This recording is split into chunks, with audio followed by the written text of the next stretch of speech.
بسم اللہ الرحمن الرحیم۔ آغاز اللہ کے بابرکت نام سے۔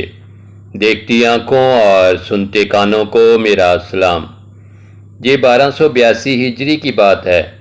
سعودی عرب کے بریدہ شہر میں منیرہ نامی ایک نیک و صالح خاتون نے مرنے سے پہلے اپنے زیورات بھائی کے حوالے کیے کہ میری وفات کے بعد ان زیورات کو بیچ کر ایک دکان خرید لیں، پھر اس دکان کو کرائے پر چڑھائیں اور آمدن کو محتاجوں پر خرچ کر دیں۔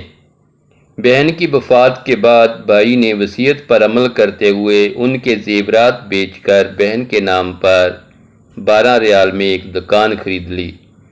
اس زمانے میں 12 ریال کی بڑی ویلیو تھی اور اسے کرائے پر چڑھا دیا، اور کرائے کی رقم سے محتاجوں کے لیے کھانے پینے کی اشیاء خرید کر دی جاتی رہیں۔ یہ سلسلہ پورے 100 سال جاری رہا۔ 100 سال بعد دکان کا ماہانہ کرایہ 15,000 ریال تک پہنچ چکا تھا، اور اس رقم سے ضرورت مندوں کے لیے اچھی خاصی چیزیں خرید کر دی جاتی تھیں۔ پھر وہ دن آیا کہ سعودیہ حکومت نے بریدہ کی جامع مسجد میں توسیع کرنے کا فیصلہ کیا، اور یہ دکان توسیع کی زد میں آ رہی تھی۔ چنانچہ حکومت نے 5 لاکھ ریال میں یہ دکان خرید لی۔ دکان کی دیکھ بھال کرنے والے امانت دار شخص نے اس خطیر رقم سے ایک دوسری جگہ ایک پوری عمارت بنا لی، جو کہ 4 بڑی دکانوں اور 3 فلیٹس پر مشتمل ہے۔ ان دکانوں اور فلیٹس سے اب ماہانہ لاکھوں ریال کرایہ آتا ہے، اور یہ کرایہ اللہ کی راہ میں خرچ کیا جاتا ہے۔ 150 سال پہلے اس نیک خاتون نے 12 ریال اللہ کی راہ میں صدقہ جاریہ کے طور پر پیش کیا تھا۔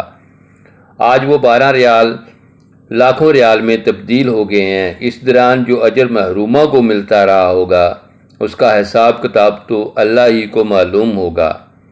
سوچنے کی بات یہ ہے کہ اگر وہ اپنے زیورات کو سماج کی روایات اور رسم کے مطابق اپنی بیٹی کو دیتی، اور بیٹی آگے اپنی بیٹی کو دیتی، پوتی تک پہنچتے پہنچتے یہ زیورات بوسیدہ اور آؤٹ آف فیشن ہوتے، پھر کہیں پھینک دیے جاتے۔ لیکن اس نیک خاتون نے صدقہ جاریہ کا جو خوبصورت فیصلہ کیا، اس کی بدولت 150 سال سے زائد عرصہ ہوا لاکھوں محتاج لوگ اس سے مستفید ہو رہے ہیں۔ اللہ کی راہ میں پیش کیے ہوئے صدقے کو حقیر اور کمتر نہ سمجھیں۔ اللہ تعالیٰ صدقات و خیرات میں برکت ڈالتا ہے اور بڑھاتا ہے۔